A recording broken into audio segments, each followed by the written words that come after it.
This is Lance from Lance's Auto Vlog, and I'm back with another video.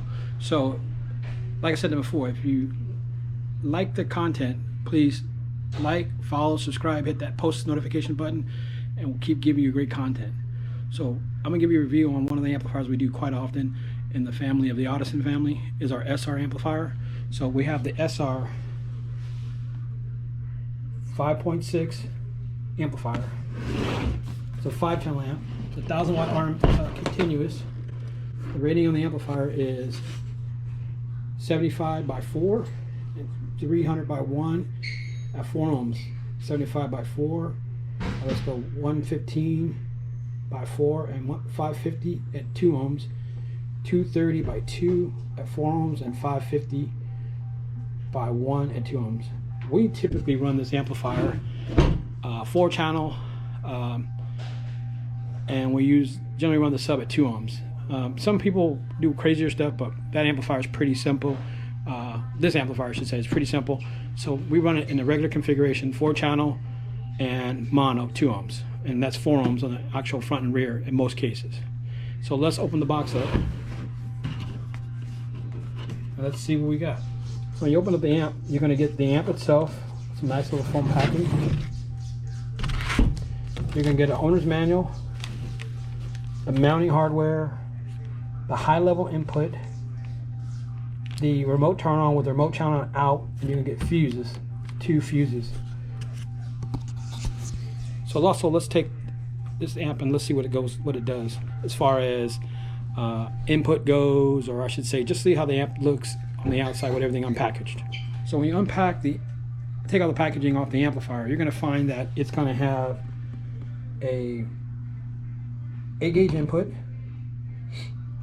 positive, negative, remote in and out, obviously the front and rear, left and right outputs in the sub with nice terminals on top, and you got your front and rear and sub input pre-outs, and you're going to have high-level input and then a robust bass knob on it. On the high-level inputs, this amp's kind of unique because what it offers is it has what they call USSR, which is basically Audison's vernacular for variable load resistors built onto the amplifier. So once you hook this to any kind of radio that requires a load, or a factory radio that requires a load, it's going to give the load it desires. So that's pretty cool. That's a really good design when it comes down to it. So when we look at the amplifier, you're going to have either a 3-channel mode or a 5-channel mode by pressing the switch. This is your input. Let's just say this is your A input, so that's your front. You can do high pass, you have your gain control, and then you have your actual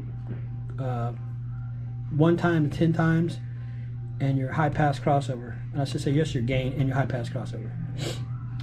And then you're going to have on your B channel, you're going to have input, so you can switch that off and on. So you can actually have just 2 channels of input without having to press that switch, and it'll run the amplifier. But pressing that allows the secondary channels to work. Then you have your level here, and then you have your, which is gain, and then you have your crossover here, high pass crossover. And then you're going to have your, here you're going to have your ART circuit. So this amplifier has the ability to take speaker level input, and by pressing this button, it actually have the amp turn on physically by just having it plugged into speaker wires. Now, that's determined based on DC offset or the input design of the speaker, or I should say source you're using. I would say 90% of the time this has worked for me. Then you have your input, so you can basically have your input for your sub level, and you have your level control, which is gain. You have your low pass crossover. You have your boost, so you can basically take your boost output, selected frequency that they predetermined, and you have a subsonic filter on it. So the one thing I like about this amplifier is you could take it itself and you could make it run a 2-way setup with a sub. How do you do that? So you're obviously going to turn your high pass crossover on, and then you're going to set your crossover point here on your high pass. Then if you look here, you're going to notice it says full, high, and band pass. By flipping the switch for band pass, it actually will take the high pass filter of this output that's from the A channel and create a low pass for the B channel. And then by adjusting the actual high pass on this side, on the B channel, it allows you to do a crossover for the actual B channel. So if you run a tweeters here, you can do that, and then you can run a band pass on your mid bass or mid driver that you're going to run. by just setting it up here, which is really unique. And then you have your sub level. So a lot of people don't do systems like that, but I love doing systems in that form because it just allows me to do a tweeter and a mid and a sub. Now imagine if you do 2 5-channel amps. You could do tweeter, mid, and then you can actually do tweeter, mid, sub. So you could even do a 3-channel mode where you have tweeter, mid, left, tweeter, mid, right, and you can have 2 outputs for sub, and you can run the deck to rear speakers. So there's all kind of crazy configurations you can have. You can even take 2 5-channel amps with a DSP, obviously an outboard DSP, and you can still run it just like that. You can run a 3-channel high pass in the front, so you can have a tweeter, mid, and then a mid bass, and then a rear fill on 2 5-channel amplifiers, which is a really cool configuration also. And you can run 2 separate subs. It would be 2 ohm for them, but 2 ohms will give you a lot more output for both amplifiers. And you just basically use your gain control with a multimeter or a digital multimeter to set up the gains.